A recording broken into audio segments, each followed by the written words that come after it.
Hello, and welcome back to the Conscious Contact Podcast. I am Genay Peavey. I'm here with my co-host, Susan Sanders, and we are apparently reluctantly going to talk about anger today. Oh, I'm so close to the mic. I'm already getting spikes because of how enthusiastic I am about it. Just because I'm on the other side of this book, which is Anger by, you said thick. It's tick. Is I it was tick? wrong. Yeah. Okay, I was going to say thick. I'm Thich into Nhat that. Hanh. Thich Nhat Hanh, Anger, which is literally a book all about anger and why we actually get angry. Not necessarily a how-to of not to be angry, but like how to look at anger so that you don't pick that up as a coping mechanism. Mm-hmm. Or you deal with what's underneath it. Yes. Which is really good. So we're reading this for our book club this month in October. You can sign up for the book club by going to Conscious Contact Podcast. Scroll down to the bottom. There'll be a link there you put in your email. We're going to have a Zoom call to, actually have the book club on October 27th at 7 p.m. So we're reading it along with you this month. And Susan has thoughts already. I read this. I looked at my Amazon history. I bought this in 2018. So that is Okay. when I read this. Okay. And I don't think I've picked it up since then because I can't find it because I am lovely and I gave it to someone who I'm sure I thought could use it. Mm-hmm. And now I don't know where it is. Mm-hmm. Well, I hope it's out helping other people in the world. I hope it is too. I do. Yeah. Is it helping you? It is, but a lot.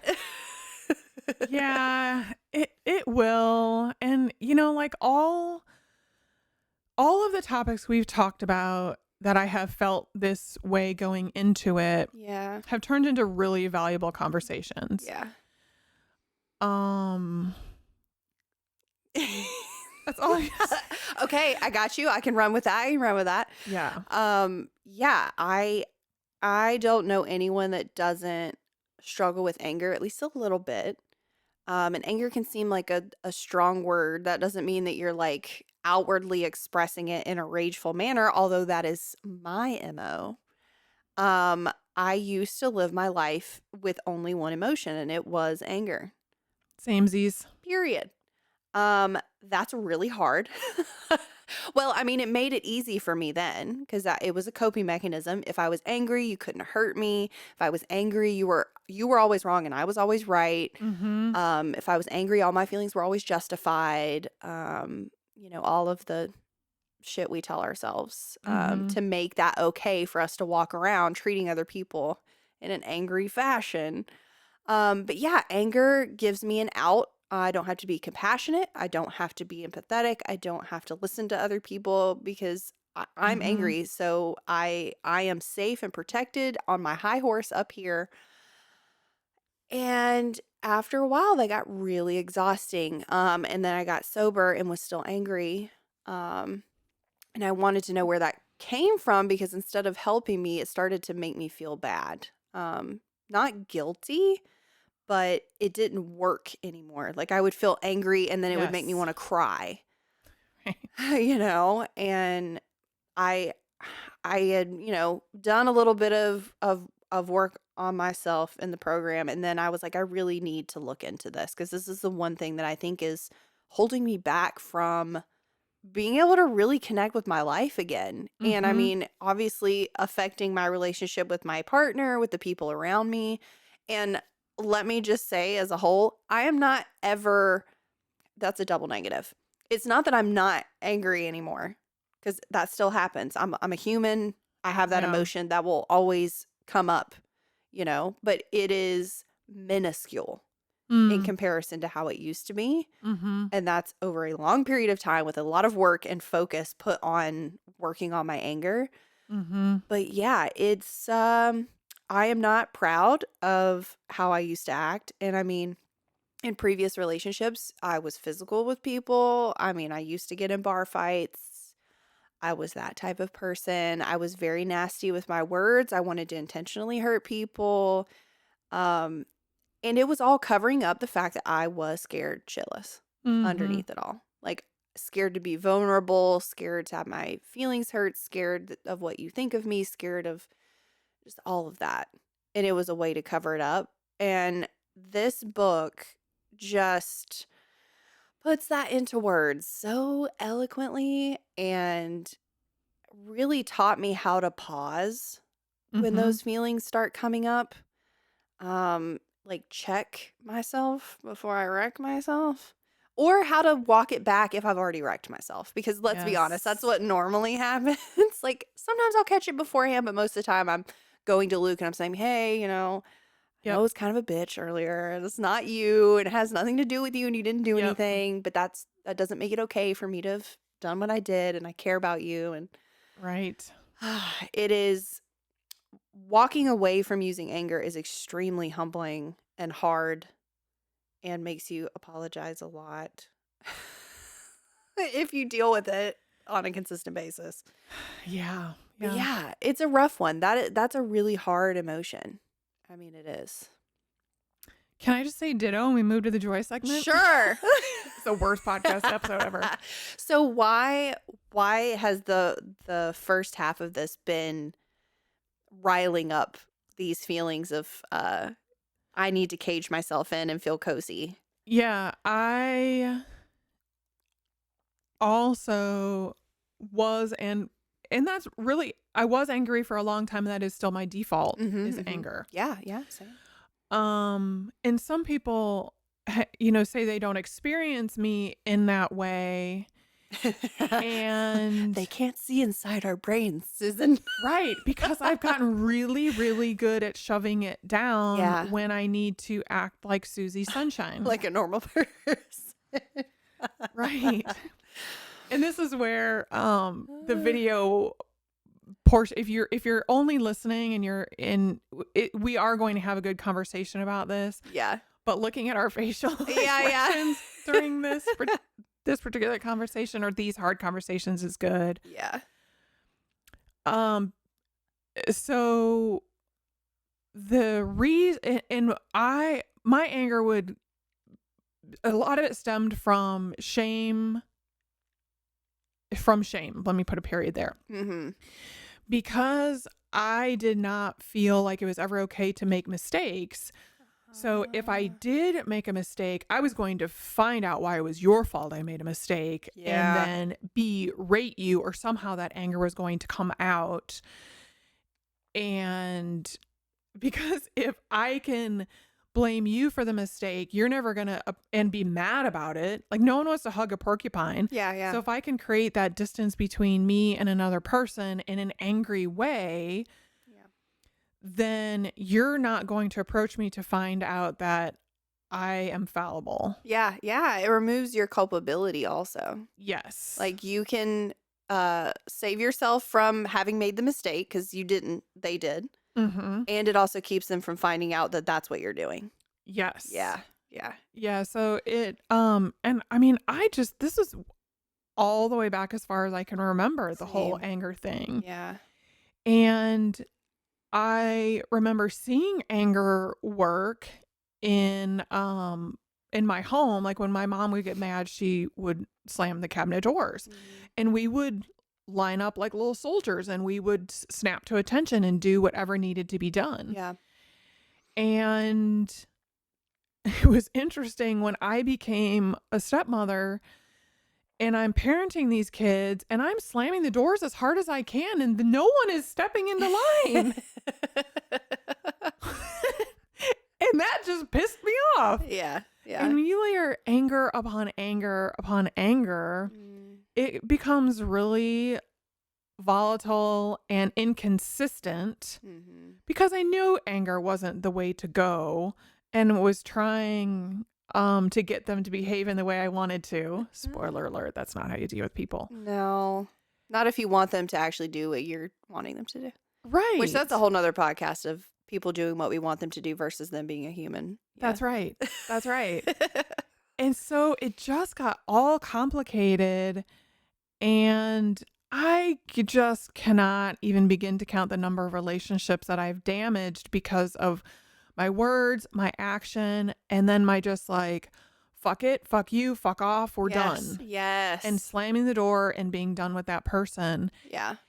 And, especially with the people that I'm closest to, there's a lot of, well, there's direct amends, but then there's also indirect amends of needing to act differently. Yeah. Yeah. So people trust that this isn't like, come closer. Yeah, so I can hurt you Wow, more. Yes. Yeah. Yep. So the anger comes out. Yeah, no, I agree with that. And that's the hardest part of it, like it's one thing to realize you were wrong and say that to someone Mm-hmm. and say you don't deserve the way that I treated you, and it's another thing to then be conscious of that and be present enough in your body and yourself with your emotions to not do that again. Yes. Like, that's true change. Like, saying your amends and where you were wrong is the first part. And then it's like the actual part that shows them that you are I sorry. guess those are called living amends, not Yes, indirect living amends. amends. Yeah, yeah. Yeah. It's that's tough. And I'm not even talking about like things of magnitude where I have burned down the house or like proverbially burned down the house. I'm talking, let me give you an example. Microaggressions. Yes, I understand. So, we were up at like 5-ish and the alarm goes off at 5:30. And so I was kind of in and out of sleep, hunkering down in the covers. The alarm goes off and I can't remember now what he did. Like Paul was like basically acting like a 10-year-old, like poking me or like I'm not touching, like just being irritating at 5:30. I'm like, you gotta wait till my feet are on the floor to be a pain in the ass. So it was 5:30 a.m. and I'm angry. And so like I shove him away and I'm like, you're a pain in the ass. Let's wake up. And I get Alexa to turn on the lights and shoes on. We're gonna dog walk right now. Like, Yeah. Yeah. All of that, instead of just saying, I will cuddle with you, but please don't be irritating. I just like lashed out and I pushed him away and get my feet on the ground and whatever. Yeah. So then before I came here, I do my nonfiction reading and I read that I'm supposed to. It was. Oh my gosh. Oh shit. Whatever, Thich Nhat Hanh, Mr. Vietnamese monk. Yeah. You don't have this dude in your face at 5:30 in the morning. You don't know. He's a Vietnamese monk. He's seen some shit. He has. Like, really? Yeah. Yeah. So anger being my first instinct and having that red hot flash first thing in the morning. Yep.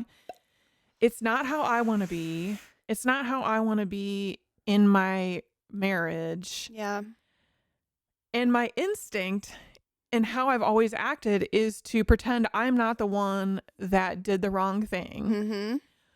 But that's not how I want to be. And it also feels very not unusual, but it's a very different neural pathway to then go, I shouldn't have acted like that. Yeah. And I didn't feel shame apologizing, which is new, because then feeling shame makes me angry about feeling shame, because that's what I was saying before, is that's the root of it. And I'm lucky enough to be married to someone who helps develop the healthier neuro pathway of it being okay to apologize, because instead of getting the, well, next time you need to blah blah blah, he was just like, oh, well, let me give you a hug. And, and that's it. Yeah. And then now it is more of a thing we can joke about, or, okay, what happened to you last time? I'm going to say, please do not put your finger in my face, whatever it might be. Yeah. It gives us a new language and a new reference point. A new way to look at your life. I mean, just that mental shift takes that him wanting, because he's just wanting to be close to you, because he loves you, and he's waking up and he's like, oh my God, I get to see Susan again. You again. Yeah. Great. Yes. Yeah. And that's, I totally get it, because I'm the same way. That's how we are. It's not on our schedule and it's not how we want it. Right. As an example, like I've taught myself how to cook. That means that I'm still very anxious when I cook. And I'm always like mise en place and everything's set before I start. And I'm timing everything to the T because I'm Mm. just petrified still because I'm just not good at it yet. So I'm just trying, I'm, very rigid about it. And Luke knows that that is how I am. However, he always wants to try to alleviate that. So he'll come in the kitchen and try to help. Mm. This is where the video podcast is good. He wants to try to help. Yeah. And that is him showing his love for me and genuinely trying to make me not feel anxious because he can see it and feel it and it's palpable. Mhm. And my anxiety comes out as anger at people if they Mhm. try to step in and fiddle. Or he'll Mhm. just want to come up and hug me while I'm stirring something on the stove. Right. That is, I'm not like making rock candy or anything where it's super important that I'm paying attention to what Yeah. I'm doing. And I'm like, ah, like, can't you see that I'm cooking right now? Like, and snapping at him and biting his head off all the time. And I'm much better than I was, but I have so much more that I can work on with that. Mhm. And it really is me just having my own version of reality in my head, not paying attention to the fact that he's trying to show me love right now and care for me. To me, it's annoyance. To him, it's Mhm. love. Mhm. That's never a good place to be, where both of you think that, he's trying to be valiant and Yeah. I am thinking that he is the most annoying person on the planet, which is not okay because that's not Right. reality. And if I can just pause and take a breath Mhm. and give him a hug, my body still might be tense and my brain is probably still going, I need to stir that thing. But I am taking a step back from what my knee jerk is and being able to say, I want to be different. I'm Right. just going to act my way into right thinking and Mhm. just do the thing as much as I can. Just say, Yeah. no, that is not who I want to be. Yeah. So why do you think you, and I don't know if it's the anxiety leading to anger or do those feelings feel the same? Can you say more about Oh, when I'm yeah. anxious, I lash out that you Oh, just yeah. I mentioned mean, before? yeah. Whenever I am anxious, that puts me in a fight or flight mode to begin with. And I Mhm. deal with my emotions and my anxiety most of the time by myself. And I don't want anybody to help me. I Mhm. just need to deal with it on my own. And it's a Mhm. control thing. Mhm. Him stirring that is me not being in control of it. Yeah, and that's where I was the thought that I'm the thread of the thought that I'm pulling is you feel anxious, which makes you want to double down on doing it yourself, Yes. lashing out. Yep. He sees you as anxious and he wants to soothe that with a Yes. hug, Yes. which you're like, well, you clearly don't think I can do this because you're coming to hug me. And Uh-huh. now you're demonstrating that. Yes. Yeah. Yep. So isn't it interesting Ugh. how and Paul's the same way. Um that we the two of us have found the two of them Yeah. that these worlds collide. Yeah. We are so lucky. Can I just say that? Yes. Because Luke is the same way when I go to him and apologize. Most of the time, he's like, I don't even remember you doing that. Right. Or like, I think he's just like, that's how you are. And it doesn't affect me like at all. Like, he doesn't look at it as a personal affront most of the time. And Yes. if he does, he will say something. Mhm. If he is truly like, your energy is really starting to piss me off, then he'll say something. Yeah. But otherwise, he's just like, what are you talking about? Oh, I didn't even remember that happened. I get that a lot too, that I didn't even remember And I'm that. like, how? You normal person? Yeah. How do you not remember? And that the fact that then I'm like, okay, so this thing that I've been planning the conversation around for a couple Meant days, nothing to you? like, isn't this fascinating? Yeah. And I'm to a point where the most of the time I can say it's fascinating. But Yes. I'm to the part in the book Anger where he talks about like you approach the person and say this and that. And I am working on this. Can we come back Friday and talk about it? Yeah. And the amount of sting that just having that initial conversation and like putting a pin in it Yeah. to use a corporate term, like I'm going to come back to it. And that also means it is the anger that like little Susan feels at whatever is the true emotion. Mhm. It's important. She is important enough to me to come back and talk about it Yeah. because it all like the anger, it's always more than anger. There's always something Oh, below yes. that. Yeah. Yeah. Yep. And so whatever hurt, and I'm going to kind of use that as a generic term because I don't have my feelings wheel with me. No, I think that sums it up. Yeah.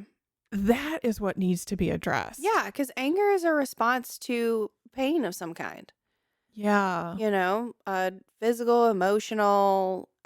It is, to me, it's a response. It is a coping mechanism to make me not feel whatever is underneath the anger. Yes. Yeah. And You know? according to Brene Brown, there are 87 emotions, which blows my mind because I am like the superficial level that she identifies first with mad, sad, glad. Yeah. Like Yeah. that's all I got. That's all I got. Turns out there are 87. Yeah. I And remember my therapist would ask me, like, how does that make you feel? I'm like, I don't know. You tell me. Yeah, refer back to your notes because all I know is pissed off. Yeah, like anger. What exactly? What type of Right. anger? And I'm like, what the fuck are you talking? Rage. I don't know. Right. And there could be things like rejection, Yeah. anguish, Yeah. grief, Yeah. all of that underneath the anger. Yeah. And it's so fascinating that I just immediately fly into that protective mode of anger. Yeah. Let me be prickly and put up all my defenses Yeah. so that you don't so find out I don't I have to these deal with feelings. it. Yeah. I don't have to worry about you finding out that I'm vulnerable. I don't Mhm. have to be vulnerable because I'm just going to be angry and that makes me feel strong. Yeah. So we're done here. Like, this issue is resolved. Yes, yes. Okay, so let's talk about that for a second. Can you mention this earlier?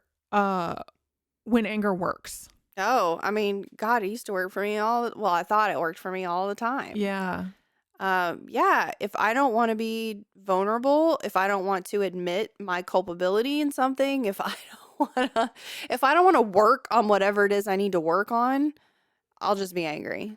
And then that works for me to not have to do any of that. Yeah. It, Yeah. it does. But because I've read this book and because I have a program that that works initially, and then I'm like, damn it. Now I have to go sit with this Mm-hmm. and figure out what's really going on here. Yeah. And I'm going to use a superficial example because that's easier. I've got a couple of those too. Yeah, I struggle with, it's not road rage anymore.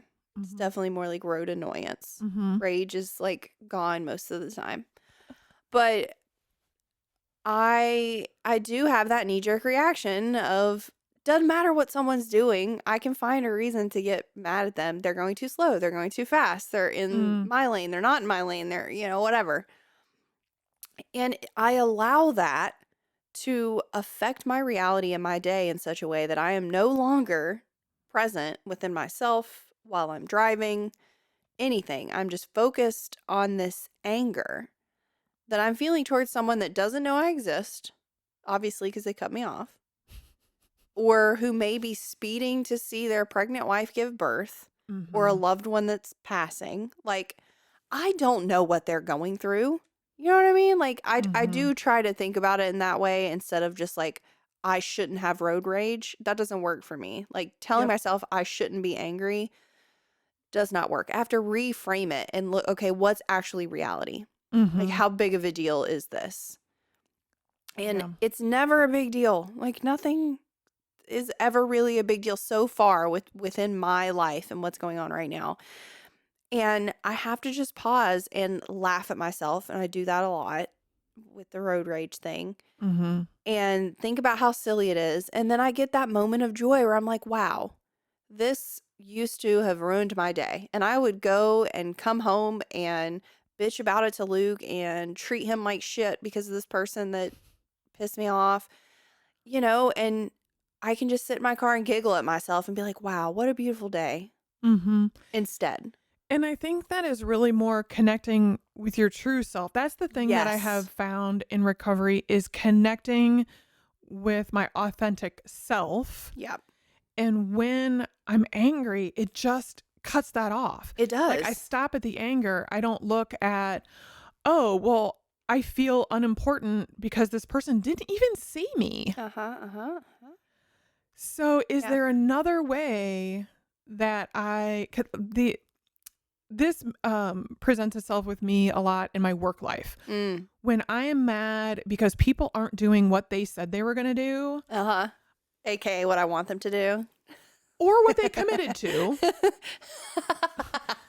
So if they say, well, I'm going to send you this report by Friday, and they know that I need them to send that to me so I can take my next step. Well, clearly they don't think I'm important because they haven't sent it. Oh, Susan. Yeah. And when I really get like all of my feelings about that, I'm like, Yeah. okay, well, let's take a step back. Is there a place where I am not showing up for myself? I am not turning in the work, if you will, to myself. Yeah. Like, have I said, I'm going to build out thus and such on my website, and I haven't because I'm like, ooh, I need to finish this library book. Like I talked about last time. That's when I use the reading to procrastinate. So perhaps I need to address myself and what I'm not committing 100%. myself to. Yeah. And that, if I just stop and have that true connection with what I know that matters. And, we talked about the idea of, higher power, and my higher power knows infinitely more than I do about who I can be. I can't even imagine who I'm really supposed to be. And I don't mean in a should way, but I mean in a universal way. Possibility. Yeah. And if I'm not even scratching the surface, let me not worry about whether so-and-so sent me that report. Yeah. It will all come out in the wash. And I'm not as important as I think I am. Oh, yes. 100%. Yeah. And when you're talking, I'm thinking about, how we can have cyclical things like that pop up. Like for me, it's people being late, because I see that as a sign of disrespect for me and my time. Yep. And they don't think that I'm important enough to show up when they said they were going to. And I just was raised with the thought that if you're not early, you're late. So I'm an inordinately early to everything I've ever been to in my life. That's also a control issue. There's also that.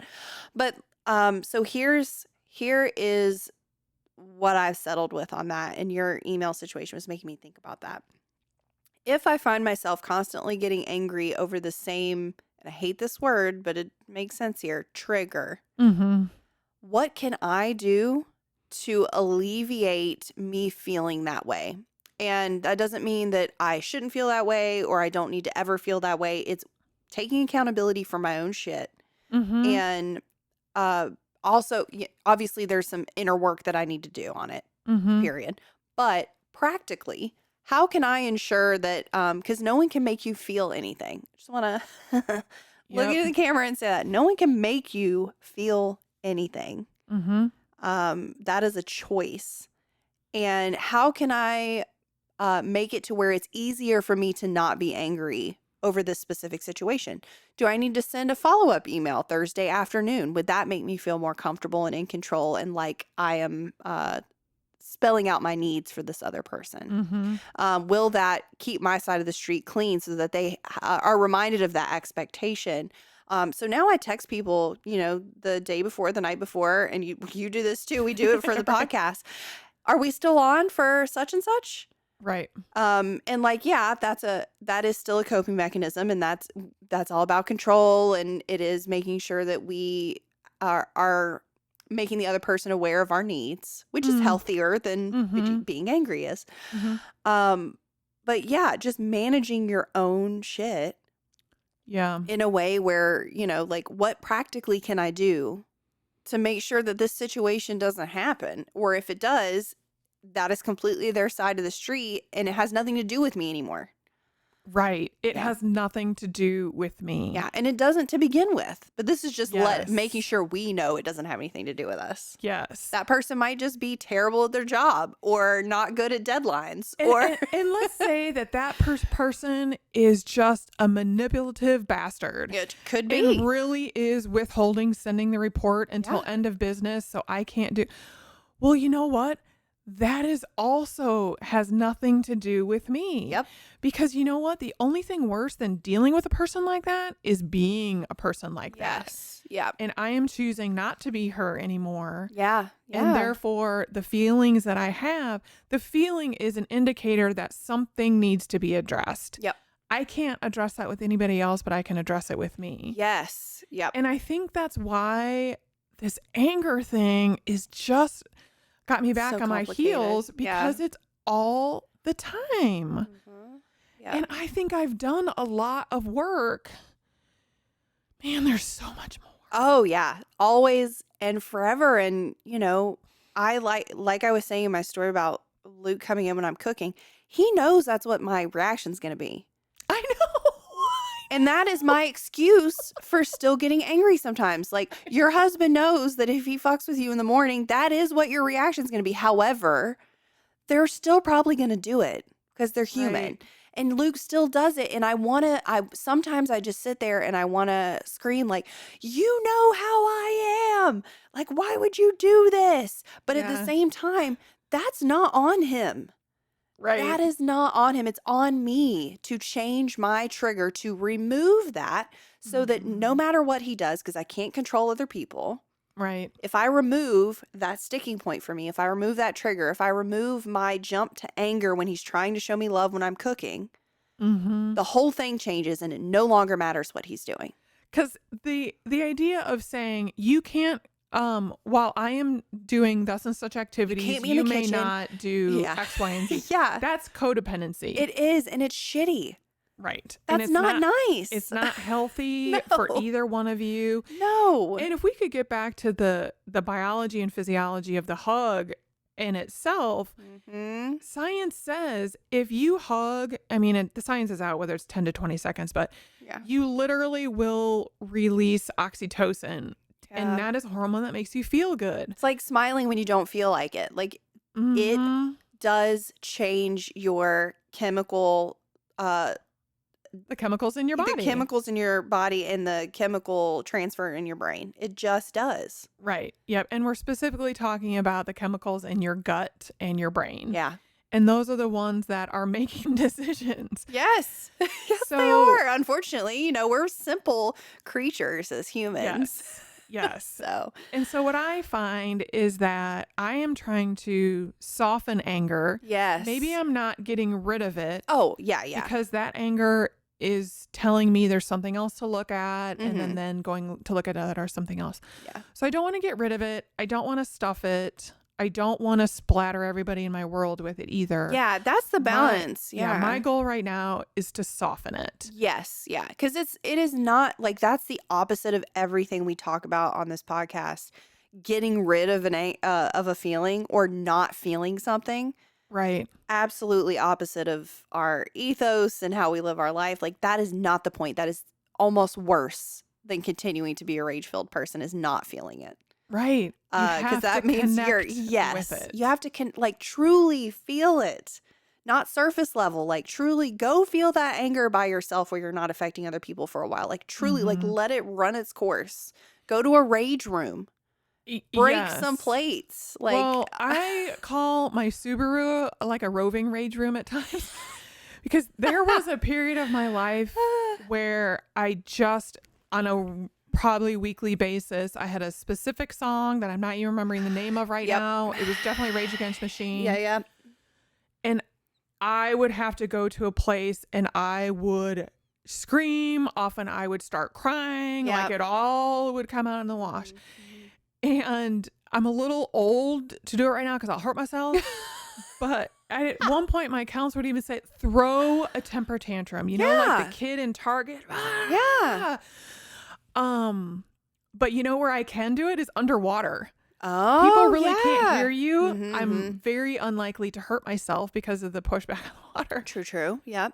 It's a delight. I totally get that. Like, And I mean, like a pool, not my bathtub. I can't fit all the way that would under be the water a in my lot bathtub. of splashing also. Right. The dog would be concerned. Yeah. And I catch myself, like, sometimes I just need to, like, I'll just pound my fist on the counter or be like, motherfucker, like, and just get it out. And then I'm like, wow, that was really dumb. Like, why am I so angry about this? Like, it does do something where it's like, I'm just getting rid of it physically. And then the mental space opens up for me to see. Yes. Like, wow, that really didn't mean anything and I was angry for no reason, or here's what the reason was and here's what it actually is. Right, because if you're Yeah. emotionally hijacked, it's that fight or flight that you referenced before, Yeah. which is going to release a different hormone, cortisol. Yeah. And so if you can physically complete that stress cycle, Yeah. then you're getting rid of the cortisol and you can, like a human being, address the feelings that were underneath the anger. Because yes, there will be times when you can't address the Yeah. anger because you're just hijacked. Yep. Yep. So if you address the hijacking with some sort of physical thing, Yeah. then you can address Yeah. the anger gently. Yeah. That's what I have found for me. Yes. And now the temper tantrums are less often. I listen to my high school screamo music less often. That is still a good, like, singing really hard with like Paramore or Rise Against or something, like Yeah. it does do something. Do you have a screamo playlist we could link to? I should make one. I've thought about that for a while. So I'm gonna put a time limit on myself and I will link my playlist, my screamo playlist. Because there's nostalgia in that, which is a nice endorphin good feeling releaser. I know all the words. That's comforting. There's control in that. Right. I can remember when I used to feel actually rageful and how different that is to this kind of anger, which is really comforting. Yeah, and it just gets it all out. And now I've kind of shifted into, if I'm feeling my road annoyance or something's going on, I will turn on 50s big band music instead. Right. Because I want to cultivate that joy. And I know if I just get out of this anger place, the joy will flow in naturally. I just have to get rid of my bullshit at the front. Like, it's a gatekeeper to my joy. And I don't want that. I want to be happy. Isn't that the phrase? I know we've heard this in recovery meetings, that anger is the bodyguard of depression. Oh my gosh. Is that what it is? And it's so true. And I think that's kind of part of it too, is because I struggle with anxiety and cyclical depression. Like, I'm scared if I feel some of these more downtrodden Eeyore feelings, I might get depressed, which is not true for me anymore. It just isn't. And it took me letting myself be fucking sad to understand that. Like, trial by fire. Like, okay, let's see if these feelings are going to overwhelm me. And I'm just in a different place, so it doesn't. But yeah, now I lean into the joy more often than turn on the screamo music. I will listen to the jazz or like my Halloween playlist, or, I'll pick up healthier coping mechanisms more often than not. Right. And that's a big deal. Yeah. So any growth is a big deal. Yes. Yeah. So I'm going to go, I took us down some kind of rabbit hole when you were talking about how anger worked, because one thing I wanted to talk about that, and the growth mindset will loop us back together, is that anger is such a value in athletics.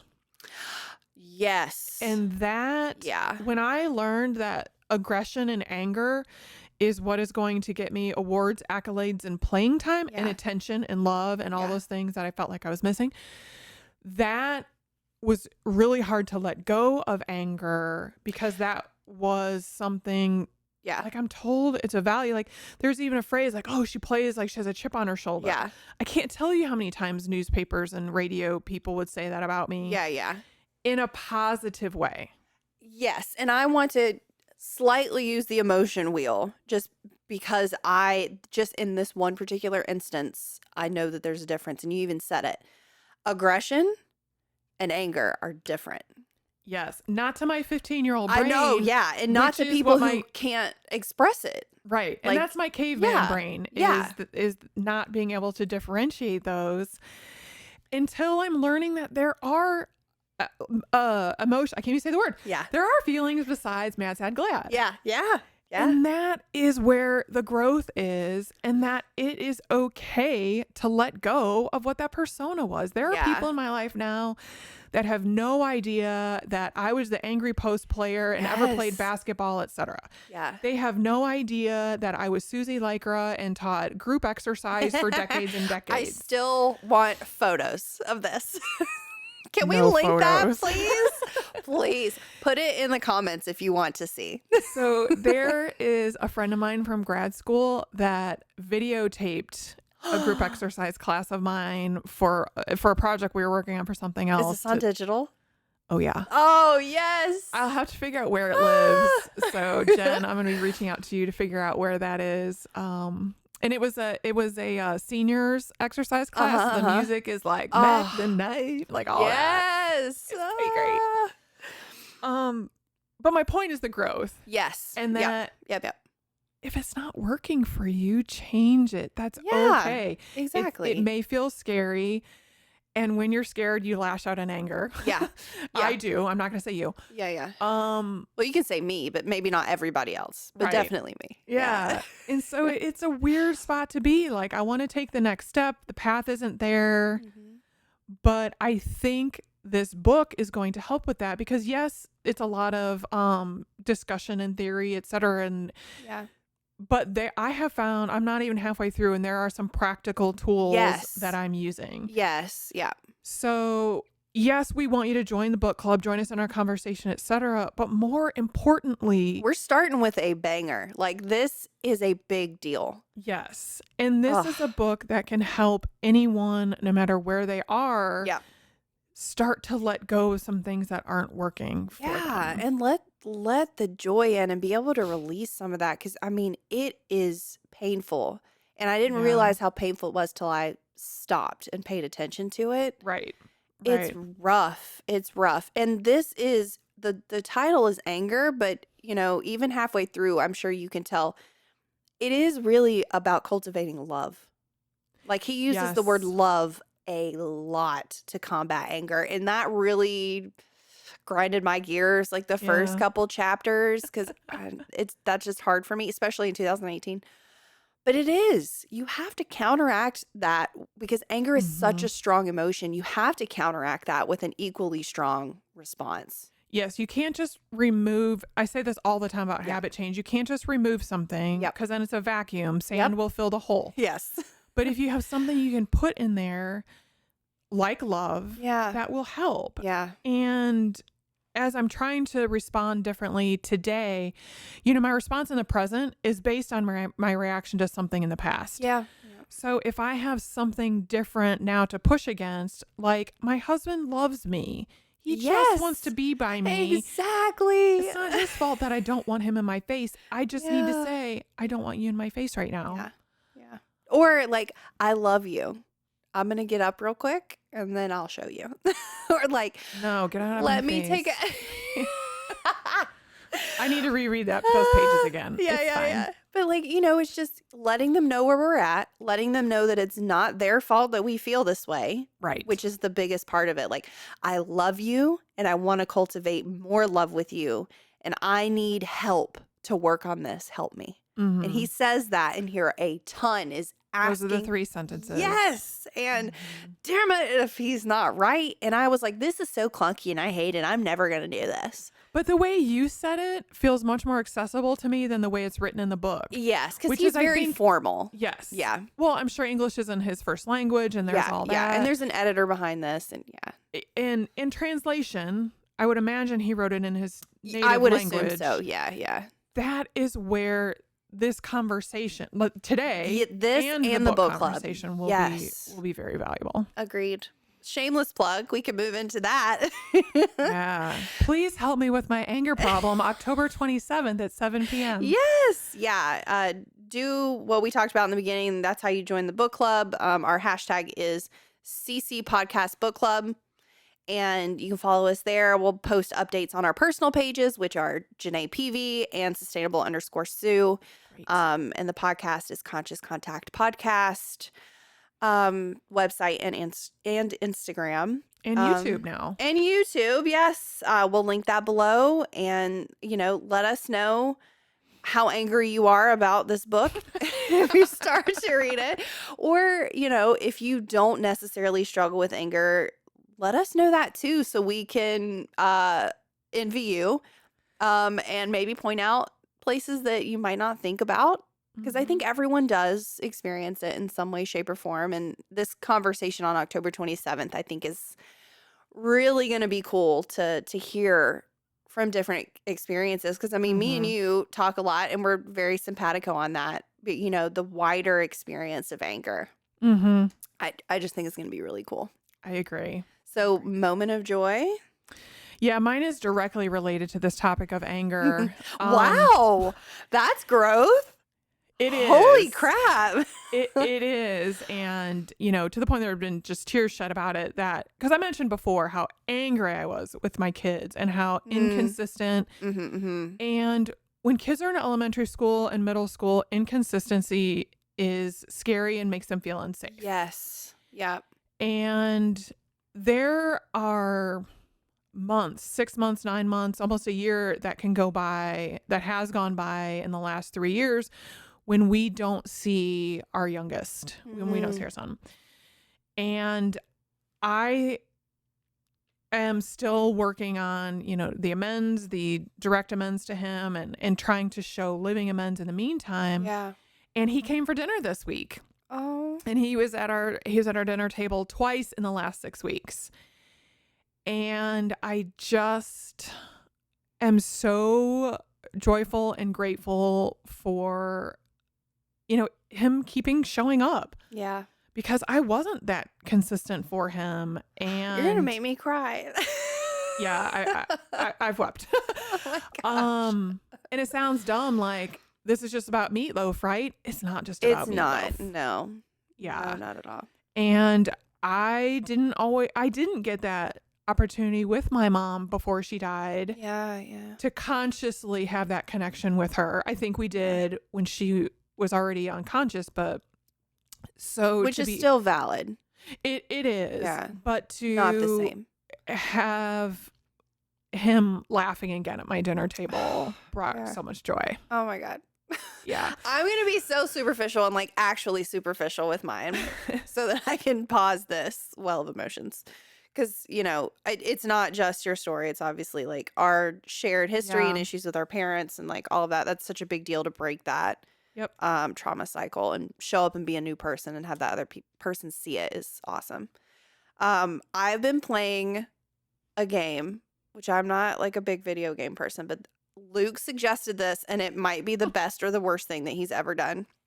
It's a new game. It's called Disney Dreamlight Valley. If you want to sponsor us, I'm so down for that. It's everything Animal Crossing wishes it could be and more. And it's Disney, so nostalgia. I mean, I'm 90s baby. Where do you play? On your phone or on a console? On the Nintendo Switch. Okay. And my God, I'm obsessed. This is the other reason I'm not reading very much right now. It's so lovely, though. It's all of the serotonin and all of the lovely feelings. And I'm trying to balance that because, obsessive, whatever. I'm cooking in the game and not cooking at home. So I'm working on that. But it is glorious, and it gives me a respite during a busy season, and it's let me connect with Luke a little more, even though we don't play this together. He doesn't play it at all. He plays video games for a living, and I don't play video games. So I get to understand his obsession a little bit more. And when I go upstairs and he's super into something and isn't paying attention to me, it helps me to cultivate some more compassion. And and then he suggested cool. it for you. He did. Knew you would love it. And he's stoked on playing it. He's like, "You gonna play your game? Do you want me to plug it up for you? Do you want me to bring it to you?" He is all for it because he knows I don't dive into stuff like that really frequently. So removing the barriers to your joy. Yes. Oh, I love that. It's awesome. Yeah. And all of the joys of the week that we have, there's always something beneath it that is about connecting. Yeah. Yeah. That's good. Yeah. Great conversation. Thank you Agreed. for making it not painful. I tried. Thanks, Genay. Thanks. Thanks, everyone. See you next time.